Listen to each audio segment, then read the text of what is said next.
Hello and welcome to Club Kingsnake. Tonight we have Paul Mazurkiewicz from Cannibal Corpse as our interview. We're sitting on his tour bus before they do their show here in Austin, Texas at Emo's.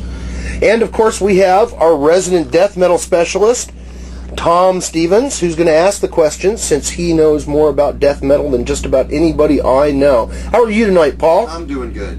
How's the tour been for you so far? Good. Been really good. Been very successful shows, so we're very pleased with the turnout. Tom? All right, Paul. The band has been consistently successful for years on end. Your following is huge, and you have to look into the crowd and see the majority of people are a lot younger than the average age of the guys in Cannibal.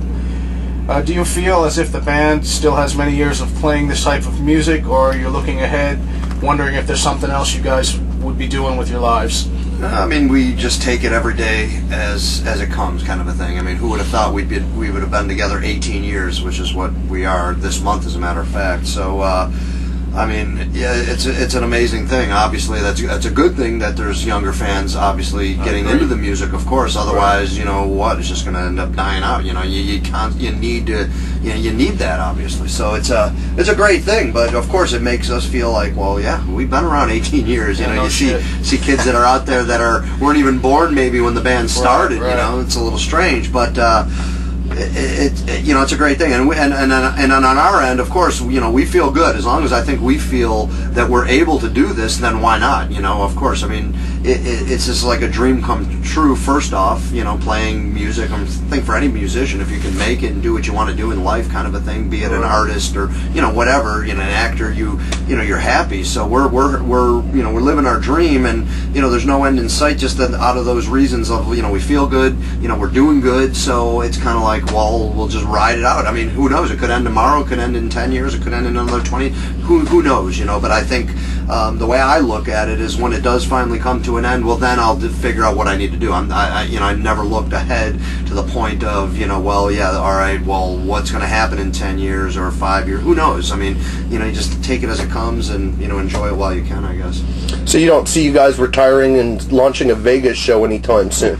No, I mean, Cannibal Corpse will be what it is, and have to end what it is, and when that end will be, who knows, and then when it is over, exactly, then I guess we move on with the next facet of life, kind of thing. So. All right, you tour constantly.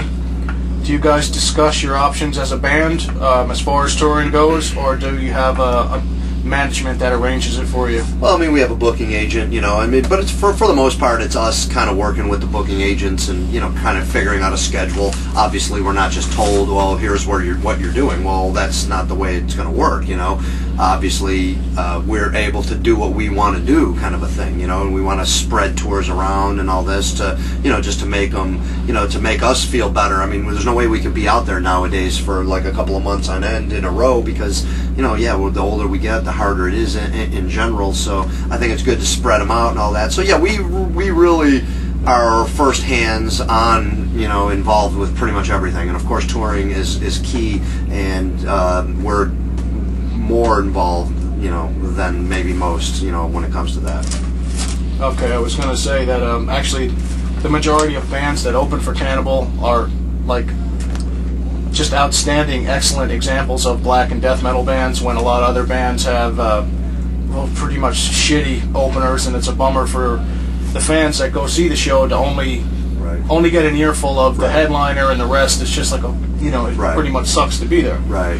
But do you invite these bands to tour with you, or does management pick them and work with their labels, or do you guys actually pick the openers We're as well? Pretty much doing that as well, I mean, when we, it's our tour, really, when it comes down to it, the way we know it as. So, we want to always bring a killer package to the people, especially if it's going to be a death metal, show like it is tonight, and we want to bring the bands that are doing well, that we feel should be definitely in the public's eye, so we're basically getting getting a lot of bands that we're freaking on, going, man, the people need to see this. I mean, so so a lot of it is up to us. And then of course there's going to be some things here and there that might just do with the record label or booking agent, having a suggestion, and so we work together. But for the most part, we're handpicking a lot of the bands, just to exactly get them out to the masses. And we always want to have, we feel, why shouldn't it be a killer major,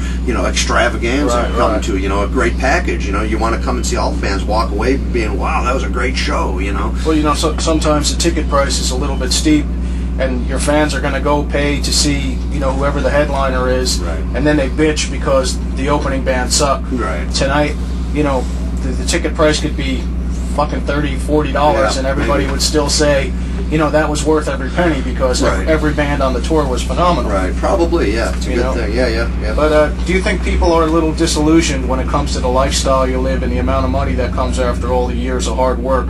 And does anyone in the band work any other jobs besides playing for Cannibal? No. Us disillusioned, or are other people disillusioned? No, are other people disillusioned? Other people might be disillusioned because, if anything, they might think, we're Cannibal Corpse, so we're some huge band that, we're, making millions of dollars or something like that, which obviously is not the case. We... You guys aren't multi-millionaires? I know. What the heck, I mean, we make a modest living, obviously, that's all we can ask for, of course, is, I think as a musician or as an artist, or, you just hope you can just make a living off of what you do, and that's what we've been doing for years. So we're fortunate in that in that respect that we're making enough money to pay the bills, kind of a thing. But so a lot of people might not know. I think I know when I was younger, you put out an album, you got it on your wall, you're thinking, well, these bands, they got to be rich. Look, they got an album out. How can they not be rich? Wow, I just saw them on tour. They must be millionaires, or they're in the movies. Yeah, I mean, come on, yeah. So, I mean, gosh. Right, exactly. So, I think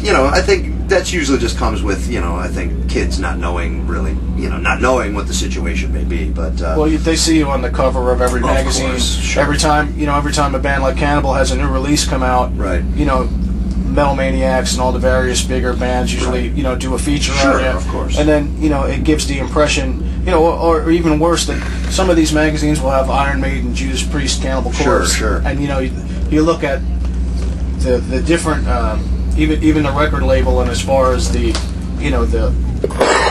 these bands are selling millions of records, and some people might assume that every band, in the magazine is Sure. Of course, it's understandable. But what was the second part of the question? I don't know if I answered it. Does anybody actually work another job? Oh, right. No, luckily we said we make enough money to pay the bills and to be able to survive and all that, and I guess we could if we wanted to, but I mean, it's so tough just doing what we do with the band and everything. When we're home, we just like to relax a little bit or whatever. So we're fortunate that no one has to work on another job or anything. So. Well,